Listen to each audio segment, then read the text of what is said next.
Hey guys, welcome back to MMA Library. Today in MMA and UFC news, Dana White admits he would be open to a rematch between Alexander Volkanovski and Islam Makhachev, but only if Volkanovski gets through Yair Rodriguez first. Here's what Dana had to say. You know what my thoughts are on that? When you make a super fight, could you possibly have a better result than we did on that fight, right? When the entire world is arguing over who won, that's a super fight, and it delivers, right?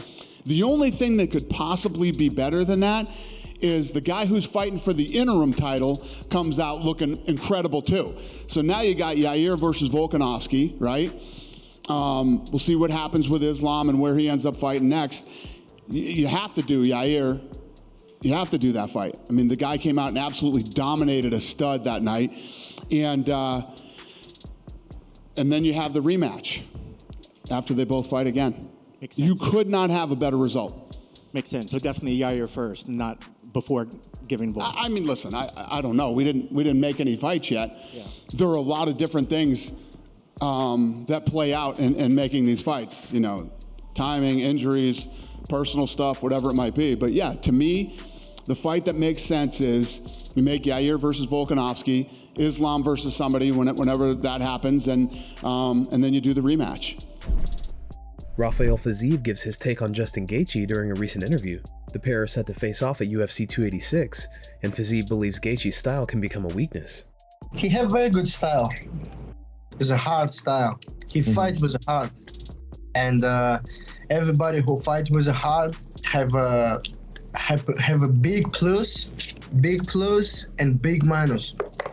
Big minus because he fight only with hard. Big plus, you can't broke him.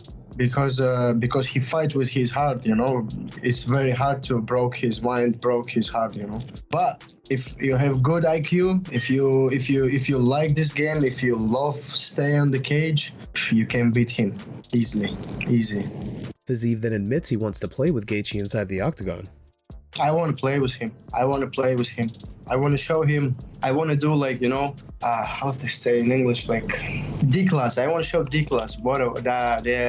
This is what I want to show. D-class. You mean like masterclass? Yes, I want to show him masterclass, bro. Yeah. Well, I am. What is the real highlight? I want to show him. Tyron Woodley gives his thoughts on the upcoming trilogy fight between Leon Edwards and Kamaru Usman. I haven't been keeping up with the UFC that much. I didn't get a chance to watch that fight, but I did see the kick at the end. Everyone saw that kick. I heard Usman was winning before that, and then Leon came back. Now, I think Usman will be more cautious with his hands up. It looked like his hands were in a good spot. Leon just kicked through the glove and hit him. It didn't look like it was a mistake. It looked like it was a hard head kick. I like these rematches though. It's so funny that, you know, look at these fighters like Cody Garbrandt. He lost a fight. He got an instant rematch. Joanna Jędrzejczyk got a rematch, and then Ronda Rousey took a long hiatus before she got a title fight. Israel Adesanya? How many title defenses did I have? I was close to the record. I never got a rematch. But I rematched Wonder Boy after I nearly took him out in the 4th round. They said it was a draw, but he got an instant rematch, which is kind of funny. But yeah, I never got a rematch. Khamzat Chimaev's coach, Andreas Michael, explains what's going on with Khamzat's delayed return. The big question everyone has had on their mind: what is the latest with Khamzat's next fight? How are we looking? Well, he just wants to do the Ramadan, and he's focusing on his religion, and after that, like, he's gonna start. So all respect to that, and we're just ready to go when he gets back. You guys were in training camp though a couple of months ago, right? You started the training camp. Yes. So in your mind, what was the? We're getting ready for Pereira. You get Pereira, yeah. Yeah, that fell out. So, you know, everyone's calling out Khamzat. I know he's probably the money fight now. Tatiana Suarez returned to the octagon this past weekend after a 4-year layoff and earned a victory over Montana De La Rosa. During the post-fight press conference, Suarez called out Rose Namajunas. Here's the clip. Yeah, I think they should give me a really good opponent, a good opponent at strawweight, and then, I'll earn it. I've never been given anything in my life. I've always earned it, and I don't mind doing that because I think you know, that builds character, you know, and you got to work for the things that you get in your life. And I don't mind doing that because that's how my mom raised me and my grandma raised me to be. So yeah, I'm excited for whoever, you know, like I said before, you know, Montana's tough, and I was really honored to share the cage with her because she's, you know, she has a lot of fights and she accepts really difficult fights. And, you know, I really respect her for getting in the cage with me. I would love to fight somebody like Rose. She's an amazing striker. She's an amazing martial artist. You know, she too has, you know, overcome a lot of things in her life, and I respect her as a person. So when I say that I want to fight them, it's really not disrespect to, like, you know, I'm not trying to be disrespectful. I just think that I want to fight all the great people. Ronda Rousey gives her thoughts on a new bill, which would establish a pension fund for retired MMA fighters. Here's what Ronda had to say in a recent interview with ESPN. When you're dealing with the repercussions of that career is when you no longer have that income stream. And so there's like a big gap there where, you know, when you have the resources, and when you have the need for them, they're not overlapping. And I used to always, that was one thing I would say to my husband, like, everyone loves you when you're in the ring or the octagon and you're fighting, but are any of those people going to be there for you or thinking of you at all a second of the day when you're 90? And I was really almost like shocked and encouraged by humanity that anyone was even thinking of the fighters after they're not fighting anymore.